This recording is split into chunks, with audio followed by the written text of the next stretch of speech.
ಶ್ರೀಧರ್ ಪಂಡಿತ ಬಿಜ್ಜಳನ ಆಸ್ಥಾನದ ಪಂಡಿತರೊಳಗ ಒಬ್ಬ. ಆದ್ರ ತೀರ ಸಂಕುಚಿತ ಮನಸ್ಸಿನ ವ್ಯಕ್ತಿ ಅವ. ಬ್ಯಾರೆ ಸಂಪ್ರದಾಯವಾದಿಗಳಂಗ ಅವನಿಗೂ ಬಸವಣ್ಣನ ಬಗ್ಗೆ ಅಸಹನೆ, ದ್ವೇಷ, ಸಿಕ್ಕವರಿಗೆಲ್ಲ ಲಿಂಗ ದೀಕ್ಷೆ ಮಾಡಿ ಧರ್ಮದ್ರೋಹ ಮಾಡ್ತಾನೋ ಅನ್ನುವಂತ ಒಂದು ಸಿಟ್ಟಿತ್ತು. ಸರ್ವರು ಸಮಾನರು ಅನ್ನುವಂತ ಬಸವಣ್ಣನ ವಿಶಾಲ ಮನೋಭಾವನೆ ಆಗ್ಲಿ, ಬಸವಣ್ಣನ ಮಾನವೀಯತೆಯ ಉದಾರ ಗುಣ ಆಗ್ಲಿ ಅವ್ರಿಗೆ ಅರ್ಥ ಆಗಿರ್ಲಿಲ್ಲ. ಒಂದಿನ ಶ್ರೀಧರ್ ಪಂಡಿತನ ಮನೆಯೊಳಗ ಪಶುಪತಿ ಶಾಸ್ತ್ರಿ, ದಾಮೋದರ ಪಂಡಿತ ಇತ್ಯಾದಿ ಗಣ್ರೆಲ್ಲ ಸೇರಿದ್ರು. ಅವ್ರು ಯಾವಾಗ ಸೇರಿದ್ರು ಅವರೆಲ್ಲರ ಚರ್ಚೆ ವಿಷಯ ಮಾತ್ರ ಬಸವಣ್ಣನ ಸುಧಾರಣೆ ಆಗ್ತಿತ್ತು. ಹೆಂಗಾದ್ರೂ ಮಾಡಿ ಬಸವಣ್ಣನನ್ನ ತಪ್ಪಿತಸ್ಥನನ್ನಾಗಿ ಮಾಡ್ಬೇಕು, ಕಲ್ಯಾಣದಿಂದ ಓಡಿಸ್ಬೇಕು ಅನ್ನೋದ ಅವ್ರ ಉದ್ದೇಶ ಆಗಿತ್ತು. ಆ ದಿನಾನು ಅದ ವಿಷಯಕ್ಕೆ ಮಾತಾಡ್ತಿದ್ರು. ಜಗಲಿ ಮೇಲೆ ಅವ್ರ ಗೋಷ್ಠಿ ನಡೆದಿತ್ತು. ಉಪಹಾರ ಅಂದ್ರ ನಾಷ್ಟಾ ಮಾಡ್ಕೊಂಡ್ರು. ಪಾನಕಾದ ಏರ್ಪಾಟು ನಡೆದಿತ್ತು. ಅವ್ರ ಮಾತು ಸಭ್ಯತೆಯ ಎಲ್ಲೆಯನ್ನ ಮೀರಿತ್ತು. ಅಂದ್ರ ಎತ್ ಬೇಕತ್ತ ಹ್ಯಾಂಗ ತಿಳಿತೈತ ಹಂಗ ಮಾತಾಡ್ತಿದ್ರು. ಸುಧಾರಕ ಅಲ್ರಿ, ಕೀಳ್ ಕುಲದವ್ರಿಗೆಲ್ಲ ಲಿಂಗ ಕಟ್ಟಿಬಿಟ್ರ ಅವ್ರು ಉತ್ತಮರಾಗಿ ಬಿಡ್ತಾರೇನು ಅಂತೇಳಿ ಒಬ್ಬ.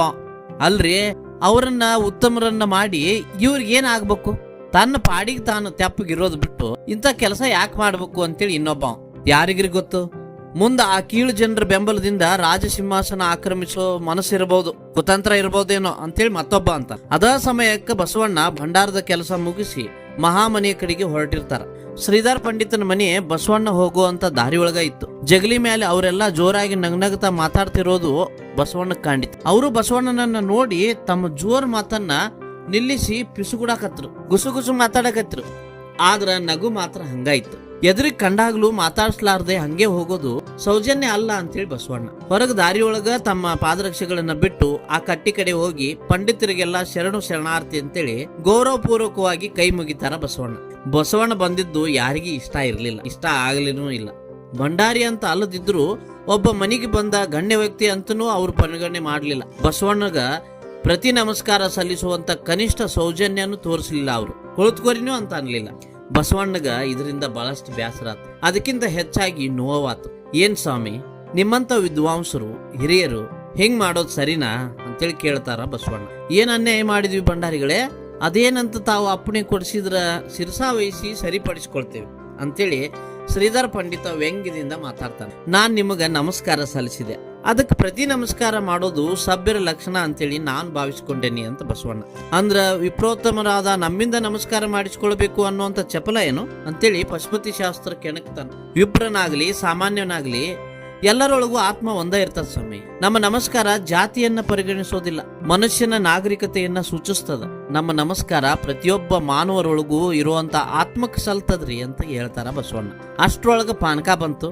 ಈಗಾಗಲೇ ಅವರೆಲ್ಲ ನಾಷ್ಟಾ ಮಾಡಿದ್ರು. ಎಲ್ಲಾರು ಆನಂದದಿಂದ ಪಾನಕ ಕುಡಿದ್ರು. ಬಸವಣ್ಣನಿಗೆ ಪಾನಕ ತಗೋಂತನೂ ಹೇಳಿಲ್ಲ, ಯಾರು ಕುಡಿನೂ ಅನ್ಲಿಲ್ಲ. ಅವರೆಲ್ಲ ಉದ್ದೇಶಪೂರ್ವಕವಾಗಿನೇ ತನ್ನನ್ನ ಅಪಮಾನ ಮಾಡಕತ್ತಾರ ಅಂತೇಳಿ ಬಸವಣ್ಣನಿಗ ಅರ್ಥ ಆಯ್ತು. ಇವರೆಲ್ಲ ಎಂತ ಭ್ರಮೆಯೊಳಗದಾರ, ತಮ್ಮ ಉತ್ತಮತನದ ಅಹಂಕಾರದೊಳಗ ಮನುಷ್ಯತ್ವವನ್ನ ಮರೆತು ಕುಂತಾರಲ್ಲ ಅಂತೇಳಿ ಬಸವಣ್ಣ ಅಂದುಕೊಂಡ್ರು. ಭಂಡಾರದೊಳಗಾದ್ರ ನಿಮ್ಮ ಸ್ಥಾನ ಗೌರವದಿಂದ ಕೆಲವರು ನಿಮಗ ನಮಸ್ಕಾರ ಮಾಡ್ತಾರ.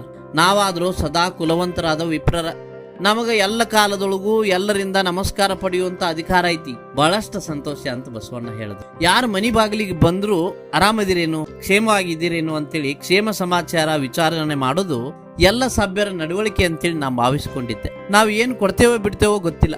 ನಾಲ್ಕು ಒಳ್ಳೆ ಮಾತಾಡೋದು ಸಜ್ಜನರ ಲಕ್ಷಣ ಅಂತೇಳಿ ನಾನು ನಂಬಿಕೊಂಡಿದ್ದೆ. ಆದ್ರ ಆ ಸಭ್ಯ ನಡವಳಿಕೆ ನಿಮಗಿಲ್ಲ ಅಂತೇಳಿ ವಿಷಾದದಿಂದ ಹೇಳಬೇಕಾಗ್ಯದ ಅಂತ ಬಸವಣ್ಣ ಅವರು ಹೇಳ್ತಾರೆ. ಸಭ್ಯ ನಡವಳಿಕೆ ಯಾವುದು ಅಂತೇಳಿ ನಾವು ನಿಮ್ಮಿಂದ ಕಲಿಬೇಕಾ?